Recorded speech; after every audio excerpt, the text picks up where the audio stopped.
Okay, so actually what we're doing here is we are building on from where we left in our previous tutorial. Okay, so if you haven't watched that tutorial, I'm going to leave a link in the description, or you can click a link up here. Okay, and if you haven't subscribed to the channel, be sure to click the subscribe button. Okay, lesson 6 is today's tutorial. What we're going to do is we're going to be adding images to the main surface using the bleed method. We're also going to animate the image, and then we're going to move the image from left to right, from top to bottom, and diagonally. And that's how we're going to animate the image. Okay, so don't touch that dial. Okay, all right, so let's get to our script. Okay, here in our script, as you guys can see, this is where we left off in our previous tutorial. So first things first, I want to show you here, we imported Pygame and we also imported the OS module. So what this OS module does is it helps us to work with directories in our operating system. So as you can see here, I have an image. This is the image that we're going to be using. I had to download it from the internet.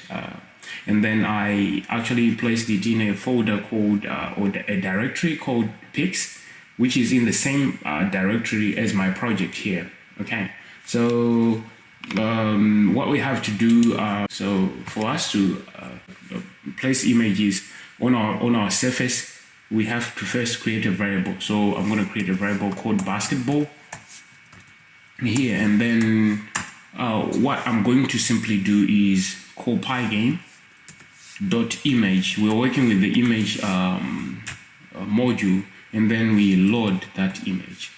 And then over here, now we have to specify the path to our image. That's when we need to use the OS module.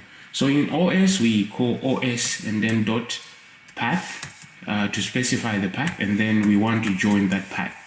Okay, so how do we do it? We locate the folder where we placed our image. The name of the folder is called pics. And then we separate this with a comma, and then we specify the image that we want to use. In our case, we want to use ball2, ball2.png. All right, I want you guys to remember in Pygame, we use the format PNG, okay? PNG format for our images. So if you have images that are not PNG, they don't work, okay? So now we have it, we have our image. And then now we want to place it on the screen. So how are we going to do it? That's when we need to use the bleed method. Okay, so after we fill our background here, we're going to bleed it on the screen. So we're coming down here.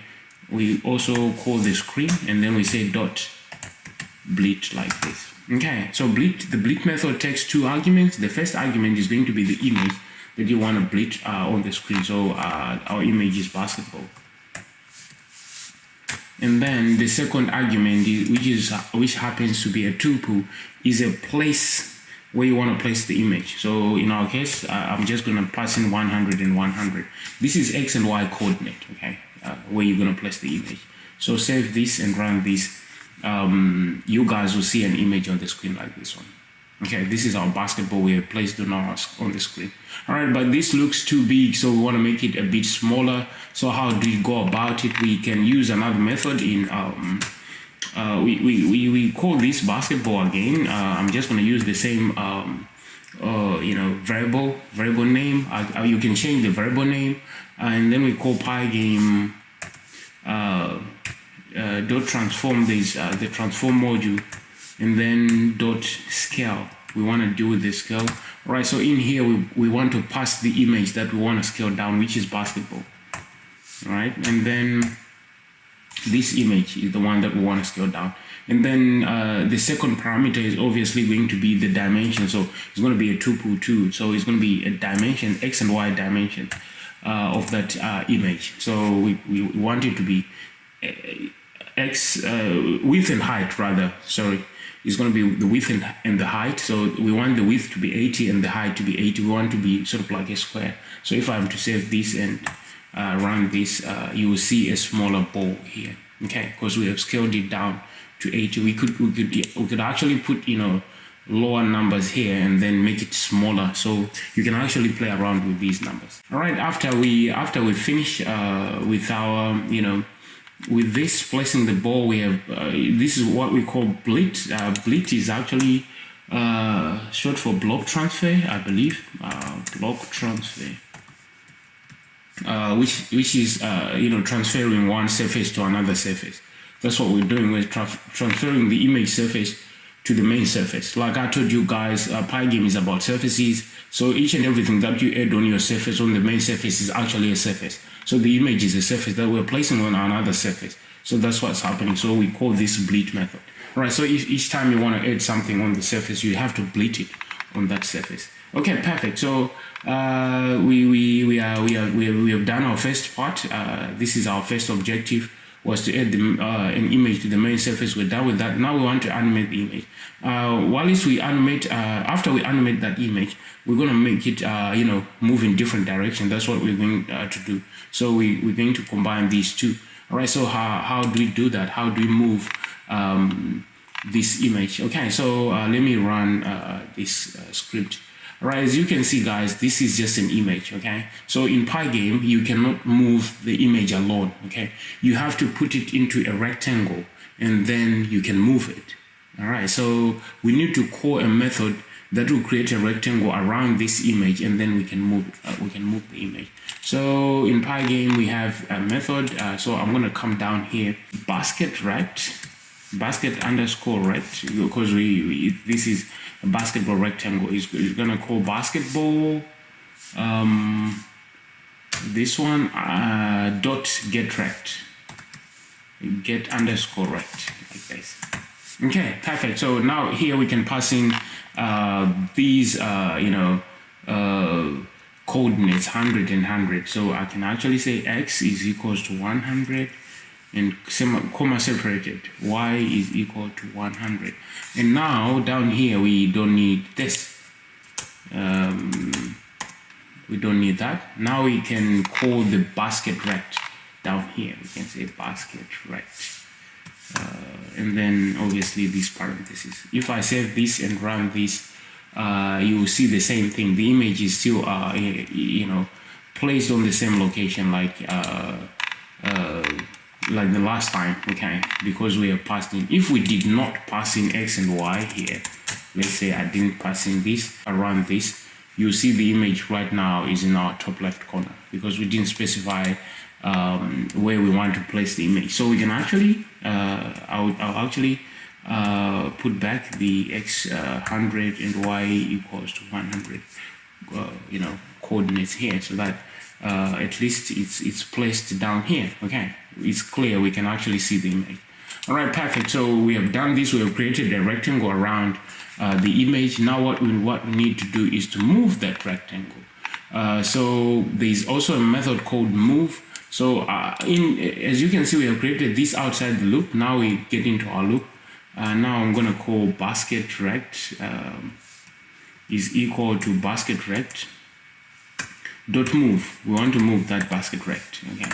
All right. So at what speed do we want to move this? So we can actually create a variable called speed up here.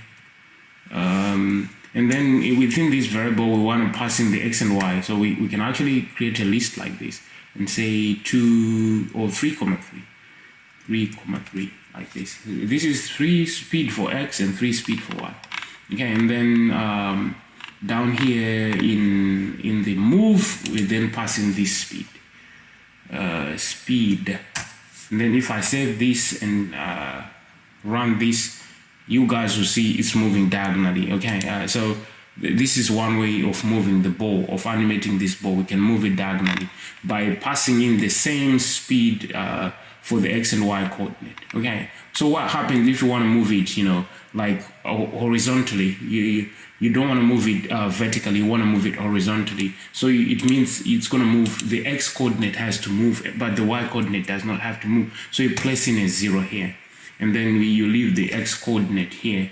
The speed for the x coordinate is going to be 3, but for the y coordinate is going to be 0. If I save this and run this, you will see the ball moving, like horizontally. The same thing applies if you passing 3 for the y-axis and 0 for the x-axis, you will see the ball moving, you know, vertically like this. Okay, so if I'm to run this, you see it's going down. Okay, it's going down. So that's how you know, you can actually animate this ball to move either ways. Like it can move to the right or to the left, or you know, you can actually make it move. Let me just pass in -3 here. Let's see what happens if we pass in -3. Control B, -3. You see it's going up. You can actually do that. You know, you can pass in a negative value here, and the ball is going to move in the negative direction to the other side. Okay, so you can actually do that. I can pass in if I'm to pass in -3 here, it's gonna obviously it's gonna go up diagonally. Okay, if I pass in -3 here, save this and B, and then you can see, guys, it's going up and disappearing. So you can actually move. You can actually reverse the move of the ball, and you can actually do this. But right now we cannot control the ball. It's moving out of the screen. Right, that's going to be our next lesson. In our next lesson, we're gonna create what we call bouncing effect.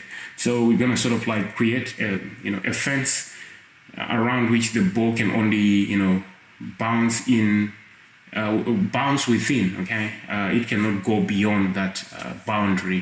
So we're actually going to create a boundary in our next video. All right, so I hope you guys got this idea. It's a simple and straightforward idea, but what you need to do is you need to practice it often so that you understand and you know how these modules work. Okay, so enough of today. I hope to see you in our next video. All right, I'm checking out. See you.